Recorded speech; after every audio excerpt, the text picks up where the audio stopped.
এখন আমরা নবম শ্রেণীর কার্যক্ষমতা শক্তি চ্যাপ্টারের কার্য বিষয়ে আলোচনা করব। কার্য কাকে বলে, কাজ কাকে বলে? প্রথম প্রশ্ন, যে কোনো বস্তুতে বল প্রযুক্ত হলে, বল এফ যদি প্রযুক্ত হয়, বলের প্রয়োগ বিন্দু স্মরণ ঘটে প্রযুক্ত বলের ক্রিয়ায়, তাহলে প্রযুক্ত বল কাজ করেছে বলা হয়। তাহলে কার্যকে কি করে মাপা হবে? প্রযুক্ত বল এবং বলের প্রয়োগ বিন্দু স্মরণের গুণফল দিয়ে, এফ ইন্টু এস। প্রকৃতপক্ষে দেখো, একদিকে যদি আমরা বল প্রয়োগ করি, আর একদিকে যদি স্মরণ হয়, তাহলে এই স্মরণের দিকে প্রযুক্ত বলের যে অংশ, যাকে উপাংশ বলা হয়, সেটাই দায়ী। এবার থিটা কোণে এফ বলের উপাংশ কত হয়? F cos theta. তাহলে কৃতকার্য কত হবে? F cos theta into S.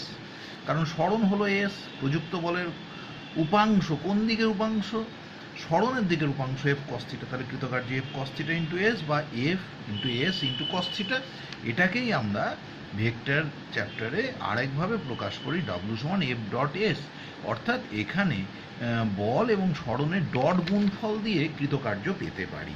এবার কস থিটা কি? কস থিটা দেখো, সমকোণী ত্রিভুজ, সমকোণী ত্রিভুজের কোণানুপাতে আমরা কস থিটা পাই। এই ত্রিভুজের তোমরা জানো যে সূক্ষ্মকোণের যে সমকোণের বিপরীত বাহুকে বলা হয় অতিভুজ, আর যে সূক্ষ্মকোণ নিয়েছি তার বিপরীত বাহু লম্ব, আর অন্য বাহুটাকে বলে ভূমি। তাহলে এটা হলো অতিভুজ, এটা হলো লম্ব, কারণ শ্রীকোণ আমাদের সূক্ষ্মকোণ নিয়েছি, আর অন্যটা ভূমি। কস থিটা সমান হয় ভূমি বাই অতিভুজ। ভূমি কোণটা বিসি বাই অতিভুজ কোণটা এসি, তাহলে বিসি বাই এসি। এবার থিটার বিভিন্ন মানের জন্য কস থিটারও নির্দিষ্ট মান হয়। থিটা 0 ডিগ্রি হলে কস থিটার মান হয় 1, থিটা 30 ডিগ্রি হলে কস থিটার মান হয় √3/2, মানে 0.866। থিটা 45 ডিগ্রি হলে কস থিটার মান 1/√2, মানে 0.707। থিটা 60 ডিগ্রি হলে কস থিটার মান হয় হাফ। থিটা 90 ডিগ্রি হলে কস থিটার মান হয় 0। থিটা 120 ডিগ্রি হলে কস থিটার মান -হাফ বা -0.5। থিটা 150 ডিগ্রি হলে কস থিটার মান -√3/2, এবং থিটা 180 ডিগ্রি হলে কস থিটার মান হয় -1। তাহলে দেখো, স্থূলকোণ যখন থিটা 90 ডিগ্রির বেশি 180 ডিগ্রি পর্যন্ত, এইখানে কস থিটার মান কিন্তু ঋণাত্মক। সূক্ষ্মকোণ হলে কস থিটার মান 0 ডিগ্রি থেকে 90 ডিগ্রির মধ্যে ধনাত্মক, এবং কস 90 ডিগ্রিতে কস থিটার মান কিন্তু 0, আর কস 0 ডিগ্রির মান 1। এই মানগুলো আমাদের মনে থাকলে বিভিন্ন ক্ষেত্রে গাণিতিক সমস্যার সমাধানে অনেক সুবিধে হয়ে যাবে। তাহলে কৃতকার্য সমান এফ ডট এস। এখন প্রশ্ন হলো, কখন কার্য হবে, কতটা হবে? বলের দ্বারা কার্য। দেখো, F S into cos theta, তোমরা দেখলে থিটা 0 ডিগ্রি হলে কস 0 1, তাহলে ডাব্লু সমান এফ এস। তখন বলা হচ্ছে বলের দ্বারা কার্য। যেমন কি, একটা ঢিলকে তুমি ছেড়ে দিলে, ঢিলটা নিচের দিকে পড়ছে অভিকর্ষের প্রভাবে, তাহলে অভিকর্ষ বল যেদিকে কাজ করছে, এফ যেদিকে কাজ করছে, স্মরণও ঘটছে সেদিকে, একই দিকে, তাহলে তাদের মধ্যে কোণ কত ডিগ্রি? 0 ডিগ্রি। তাহলে কৃতকার্য ডাব্লু সমান এফ এস ইন্টু কস 0 ডিগ্রি মানে 1, তাহলে সেক্ষেত্রে কৃতকার্য সমান এফ এস। তাহলে বলের দ্বারা কার্য, অভিকর্ষ বলের দ্বারা এখানে কার্য হলো। কিন্তু সেই বলটাকে যদি আমরা, একটা ঢিলকে যদি অভিকর্ষের বিরুদ্ধে ছেড়ে দিই, তাহলে ঢিলটা উঠছে উপরে, অভিকর্ষ বল কাজ করছে নিচের দিকে, তাহলে তাদের মধ্যে কোণ কিন্তু 180 ডিগ্রি। তাহলে কৃতকার্য কত? বল যদি এফ হয়, স্মরণ এস হয়, তাহলে কৃতকার্য ডাব্লু সমান এফ এস ইন্টু কস 180 ডিগ্রি। কিন্তু দেখো, আমরা একটু আগে দেখেছি কস 180 ডিগ্রির মান কিন্তু -1, তাহলে এখানে মাইনাস এফ এস। এই কার্যকে বলবো ঋণাত্মক কার্য, বলের বিরুদ্ধে কার্য। যেদিকে বল কাজ করছে, স্মরণ তার বিপরীতে ঘটেছে। যেমন ধরো, একটা টেবিল আছে, আচ্ছা, তারপরে হচ্ছে কার্যহীন বল। কার্যহীন বল, কার্যহীন বল কেমন বল? যেমন ধরো, তোমার যেদিকে স্মরণ ঘটছে আর বল, প্রযুক্ত বল যদি 90 ডিগ্রি কোণে থাকে, তোমরা দেখেছো কস 90 ডিগ্রির মান কত? 0। তাহলে কৃতকার্য কত হবে? ডাব্লু সমান এফ এস ইন্টু কস 90 মানে 0, তাহলে কৃতকার্য হয়ে যাবে 0। যখন ডাব্লু 0 হয়ে যাবে, এইরকম বলকে বলা হয় কার্যহীন বল। ডাব্লু সমান কত? F S into cos 90 degree, cos 90 ডিগ্রির মান হলো 0, তাহলে কৃতকার্য 0। এরকম বলকে বলা হবে কার্যহীন বল। যেমন ধরো, একটা সুটকেসকে তুমি টেনে নিয়ে যাচ্ছ, যেদিকে টেনে নিয়ে যাচ্ছ সুটকেসের ওজন তার সঙ্গে লম্ব দিকে কাজ করছে, তাহলে বল আর স্মরণের মধ্যে কোনটা 90 ডিগ্রি, তার মানে এখানে অভিকর্ষ বলের দ্বারা কৃতকার্য 0। এইরকম বলকে বলা হয় কার্যহীন বল। যেমন ধরো, একটা টেবিলের উপর একটা বই আছে, বইটাকে তুমি টেনে নিয়ে যাচ্ছ, বইয়ের ওজন কিন্তু সোজা নিচের দিকে কাজ করছে, আর স্মরণ ঘটছে টেবিল বরাবর, তাহলে বল আর স্মরণের মধ্যে কোণ কত? 90 ডিগ্রি। তাহলে এইরকম বলকে বলা হবে কার্যহীন বল। এই কার্যহীন বল কাজ করলে তোমার কৃতকার্যের পরিমাণ হয় শূন্য। যখন বল আর সরণের মধ্যে কি হবে, যে কোনটা কাজ করছে সেটা 90 ডিগ্রি, তখনই সেই বলকে বলা হয় কার্যহীন বল। এখন প্রশ্ন হলো, বল প্রযুক্ত হলেও কখন কার্য হবে না। 1 নম্বর হলো যদি সরণ শূন্য হয়, তুমি একটা বড় পাথর খণ্ডকে ক্রমাগত বল প্রয়োগ করে যাচ্ছ, সরাতে পারছো না, তাহলে এক্ষেত্রে সরণ কত হলো, শূন্য। তাহলে F into S into cos theta, S শূন্য হলে তার গুণফলটা তো শূন্য, তাহলে এফ এস যদি ইন্টু কস থিটা করি, সরণ যদি এস শূন্য হয়, তাহলে কৃতকার্য ডাব্লু সমান কত হয়ে যাবে, শূন্য। স্রোতের বিরুদ্ধে তুমি সাঁতার কাটছো কিন্তু এক জায়গায় স্থির আছো, তাহলেও তোমার সরণ শূন্য, তাহলে কৃতকার্য হবে শূন্য।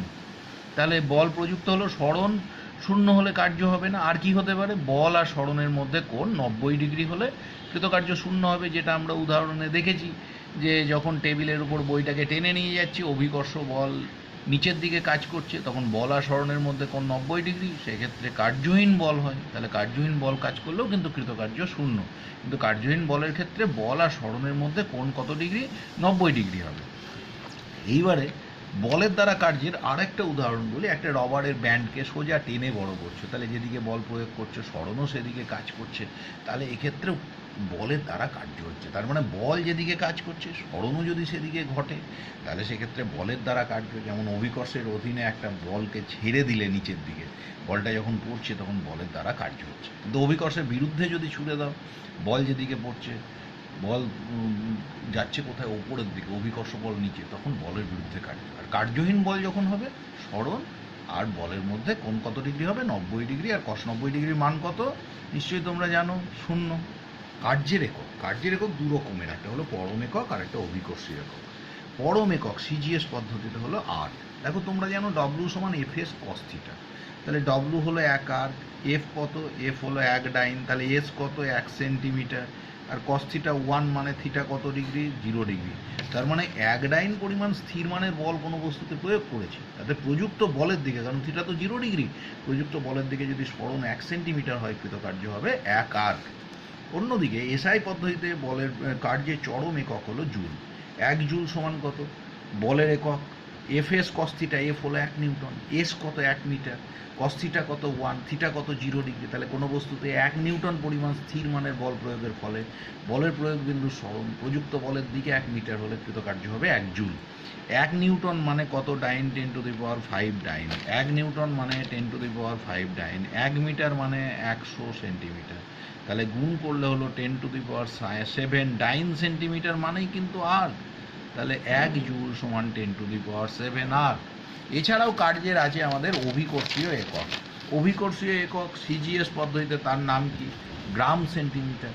1 গ্রাম সেন্টিমিটার কার্য বলতে কি বোঝায়, যে 1 গ্রাম ভরের বস্তুকে অভিকর্ষের বিরুদ্ধে 1 সেন্টিমিটার তুলতে যে পরিমাণ কাজ করতে হয়, তার মানে কার্যটা কতখানি, 1 গ্রাম ভরের বস্তুর ওজন ইন্টু 1 সেন্টিমিটার। 1 গ্রাম ভরের বস্তুর ওজন কত, 1 ইন্টু জি, তার মানে 1 ইন্টু 980 ডাইন ইন্টু 1 সেন্টিমিটার। তাহলে কত হলো, 980 ইন্টু 1 আর, তার মানে 1 গ্রাম সেন্টিমিটার সমান 980 বা 981 আর, 980 বা 980.6 আরও বলি আমরা, জি এর মান 980 সেন্টিমিটার প্রতি সেকেন্ড স্কোয়ার।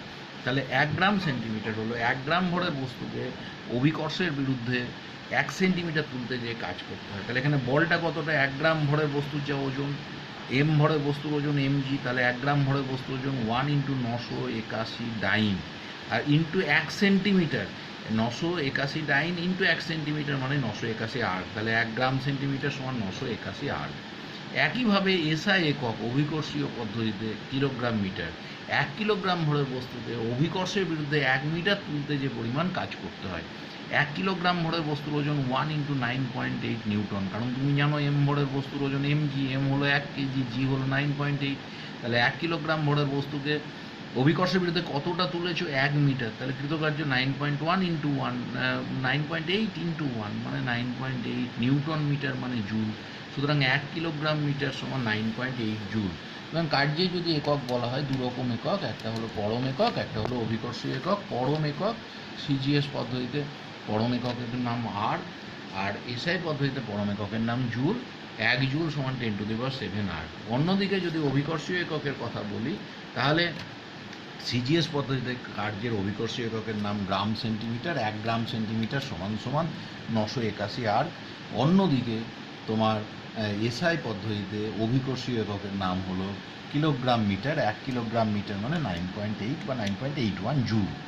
এই হলো কার্য সংক্রান্ত ধারণা।